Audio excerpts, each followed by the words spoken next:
নমস্কার বন্ধুরা, আজ আমি চিচিংয়ের একটা রেসিপি বানিয়ে দেখাবো। তার জন্য দুটো চিচিঙে নিয়েছি, একটা পেঁয়াজ, টমেটো, ধনেপাতা, কাঁচা লঙ্কা, 8-10টা কাজু, রসুন বাটা, আদা বাটা, পোস্ত, হলুদ, লঙ্কার গুঁড়ো, তেল, ধনের গুঁড়ো, চিনি, নুন আর জিরের গুঁড়ো। প্রথমে চিচিঙ্গিগুলো সবজিগুলো সব কেটে নেব।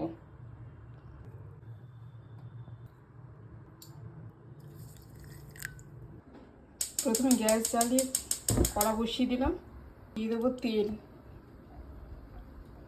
তেলটা গরম হয়ে গেছে, আমি ফোড়ন দেবো গোটা জিরে আর একটা শুকনো লঙ্কা। এবার দিয়ে দেবো পেঁয়াজ কুচি। পেঁয়াজটা অল্প ভাজা হয়ে গেলে দিয়ে দেবো চিচিঙ্গিগুলো, ভালো করে ভেজে নেব। দিয়ে দেবো নুন, হলুদ গুঁড়ো, একটু ঢাকা দিয়ে দেবো। ঢাকা খুলে নেব। দিয়ে দেবো আদা রসুন বাটাটা,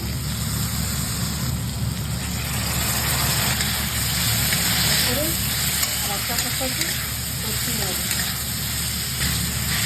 দিয়ে দেবো লঙ্কার গুঁড়ো, ধনের গুঁড়ো, জিরের গুঁড়ো, ভালো করে কষিয়ে নেব। দিয়ে দেবো টমেটো কুচানো, তো দিয়ে দেবো অল্প গরম জল, করে নাড়াচাড়া করে নিচ্ছি।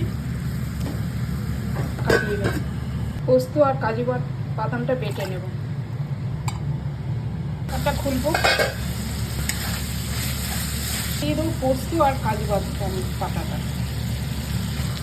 ভালো করে মিশিয়ে নেব। চিনি। চিচিঙ্গের রেসিপিটা আমার হয়ে গেছে, এবার আস্তে করে নামিয়ে নেব। চিচিঙ্গের এই রেসিপিটা আমার হয়ে গেছে, এবার নামিয়ে নেব।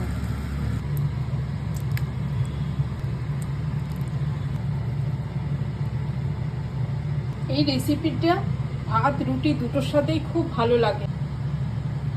ভালো লাগলে লাইক করবেন, কমেন্ট করবেন। নমস্কার।